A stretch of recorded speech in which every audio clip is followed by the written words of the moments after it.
Good morning. Are you Erin Riley? Yes, ma'am. And this is 25 DCCR 1194. Miss Riley's charged of assault of hospital personnel. And what is the announcement? Your Honor, if we could have a little bit more time, Ms. Riley did provide me some documentation regarding her mental health status. Okay. This revolved around, that's why she was at the hospital that day, and I provided that documentation to the prosecutor. So we get some time to review that. Sure. Any issues? All right, I'll just do a normal reset. Ms. Riley, make sure you stay in touch with Ms. Holmes and she'll let you know what she discusses with Mr. Smith and then when your next date is, okay? Okay. You're free to go. And then Ms. Holmes, you've got Kaylin Thornton sentencing. Yes,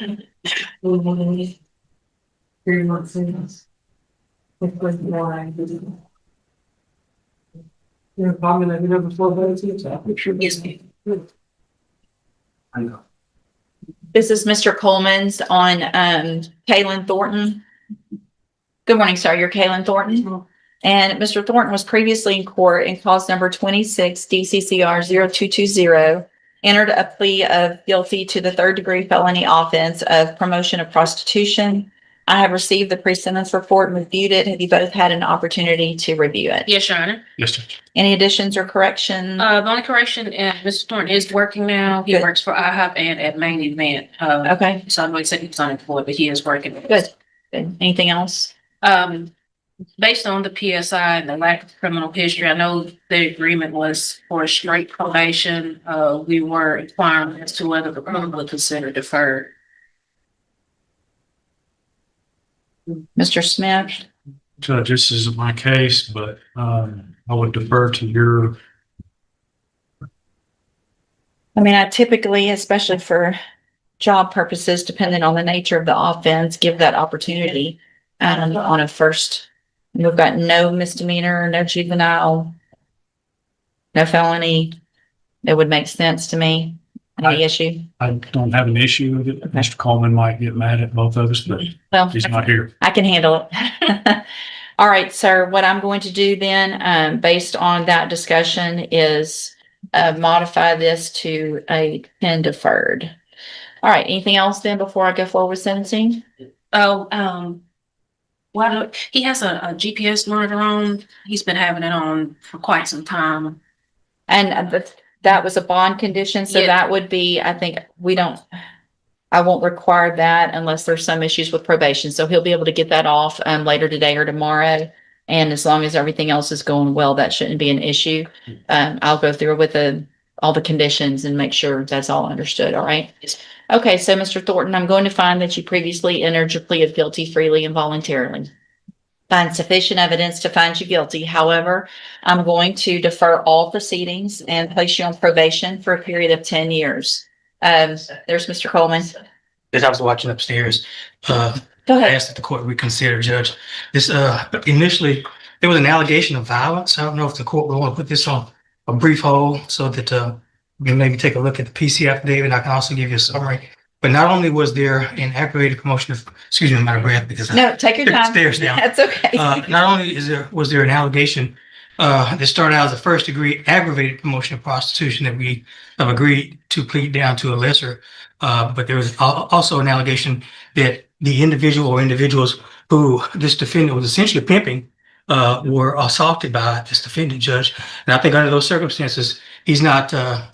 I think deferred would not be appropriate in this case. So let me do this. Thank you for coming down, Mr. Smith. Mr. Coleman, give me just a second. I'm going to take a look at that. And I would say that is an allegation. I'm not sure if Mr. Coleman has actually spoken with the alleged complainant. She's incarcerated, so maybe he could, or she was incarcerated as of last week. Happy to have a sentencing hearing if the court. But goes. like I stated, for the reasons, there have been several types of cases where the court, for even, I would say worse offenses than this, where a person has had the opportunity with deferred probation when they do not have any prior criminal history. So we believe that that would be fair in this situation. Well, give me a second because y'all did agree already and That's right, Judge. that was what was offered and it wasn't unagreed as to the type of probation. So give me just a minute.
All right, I think I'm going to go along with that original deal. Thank you for coming down, Mr. Coleman. Thank you. Obviously, the allegations are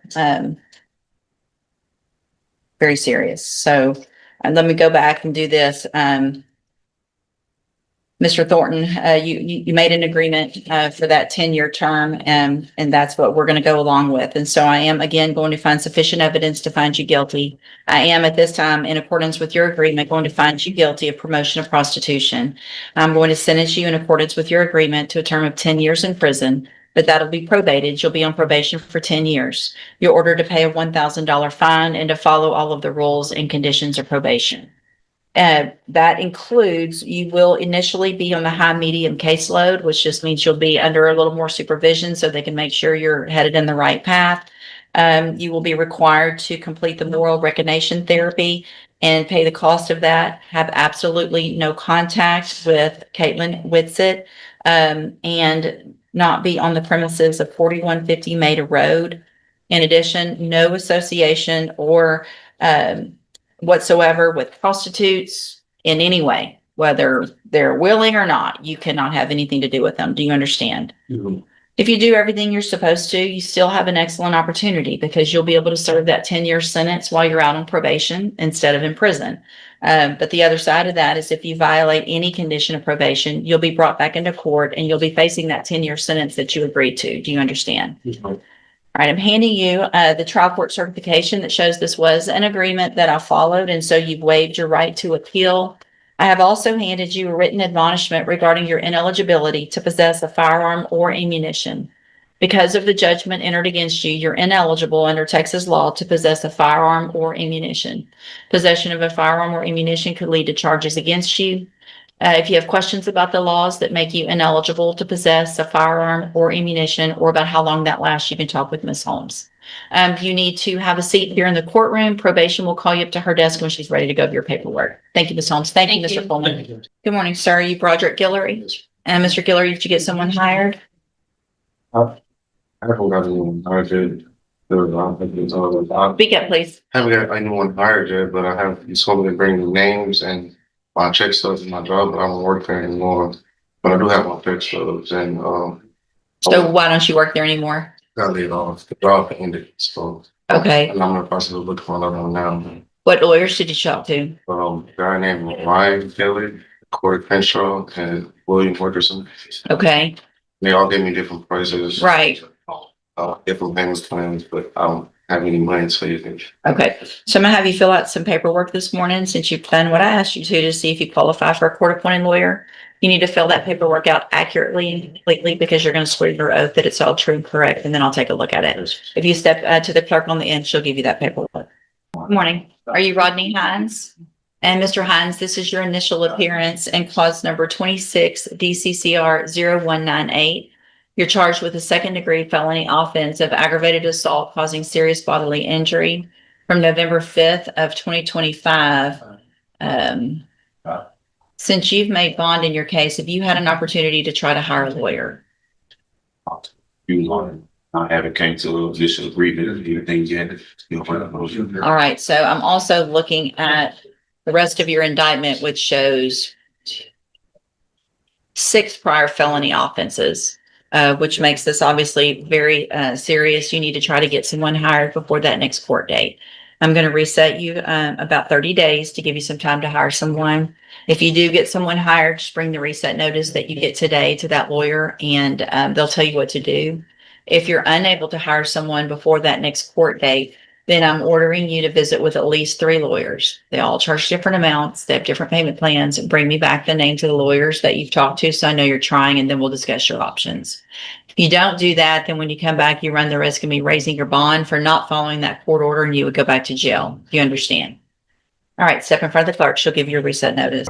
Good. Are you Christopher Hunt? Yes, ma'am. And Mr. Hunt, this is your initial appearance and cause number 25 DCCR 1766. You're charged with the third-degree felony offense of assault on a family member with previous conviction. That's from September 28th of 2025. Since you've made bond in your case, have you had an opportunity to try to hire a I lawyer? called a lawyer named Paul Parker. He said he was gonna be here today. So Mr. Parker probably will be here. He's appointed to represent you while you're in custody. Yeah. But once you bond out, I expect you to try to hire someone. It can be Mr. Parker, it can be. Yeah, I whoever called else. him and he said he'd be here. So are you going to hire him? Yeah, Okay. that's the one I was gonna hire. So what I'm going to do then, Mr. Hunt, is I'm just going to reset your case, a normal reset, which is about 30 days. Yes. Give you some time to get Mr. Parker hired. Okay, If you do get him hired, bring the reset that you get today to him, and he'll tell you what to do. okay, because I had talked to him and he said he couldn't take any money until after today. Okay, so just listen to what I'm saying. Yes, ma'am. Okay, so if you get him hired after today, just bring the reset notice to him, and he'll tell you what to do. Okay. If for some reason you're unable to hire him or that doesn't work out, then you need to talk to at least 3 other attorneys. Bring me those names and we'll discuss your option. Okay, If you don't do that, then when you come back, you run the risk of me raising your bond for not following that court order, and you would go back to jail. Do you understand? yes, ma'am. Also, you do understand as a condition of your bond that you're to have no contact or communication at all with David LeBlanc. You understand? Okay, he is my roommate, but he's in jail right now. Okay, so you cannot have any contact or communication with him. So when he gets out, let my mom's the landlord, just let him go, kick him out. Either he leaves or you leave. Okay. I don't care how that takes place or where you're living. I'm not going to get involved in I'll that. talk to my mom as soon as he You gets just out. cannot have any communication or contact with him. Yes, ma'am. Okay, step in front of the clerk. She'll give you that reset notice. You're cleared as a bill? Yes, ma'am. And Ms. Bill, were you able to get someone hired? But I did speak with different attorneys. Who'd you talk to? I talked to Nathan, I talked to Kimmler, the Birch Kelly, Jane, a lot of them. Okay, But they were not paying no sort. are you working? No, no. I'm actually self-employed, but right now my video clips out. Okay. Self-employed doing what? Moving, Say it again? moving. Oh, okay. All right, so I'm gonna have you fill out some paperwork this morning to see if you qualify for a court-appointed lawyer. You need to make sure you fill it out accurately and completely, because you're gonna swear under oath that it's all true and correct, and then I'll take a look at it. If you step in front of the clerk on the end, she'll give you that paperwork. You're Bryson Griseski? Yes, ma'am. And Mr. Griseski, this is your initial appearance and cause number 24 DCCR 1962. You're charged with the state jail felony offensive burglary of a building from June 27th of 2024. Since you've made bond in your case, have you had an opportunity to try to hire a lawyer? Ask for a court appointed. So when you're in custody, we automatically give you a court appointed lawyer. Once you bond out, though, I expect you to at least try to hire your own lawyer. So I'll reset your case about 30 days to give you some time to see if you can get someone hired. Yes, ma'am. If you do get someone hired before that next court date, just bring the reset notice that you get today to that lawyer, and they'll tell you what to do. Yes, ma'am. If you're unable to hire someone, I'm ordering you to visit with at least 3 lawyers. They all charge different amounts, they have different payment plans. Bring me back the names of the lawyers you've actually talked to, and then we'll discuss your options. If you don't do that, then when you come back, you run the risk of me raising your bond for not following the court order, and you would go back to jail. You understand? Yes, ma'am. All right, step in front of the clerk. She'll give you that reset notice. Thank you. Good morning. Are you Gilbert Robinson Jr.? And Mr. Robinson, this is your initial appearance and cause number 26 DCCR 0454. You're charged with a 3rd-degree felony offense of assault on a family member by impeding breath or circulation from December 11th of 2025. Since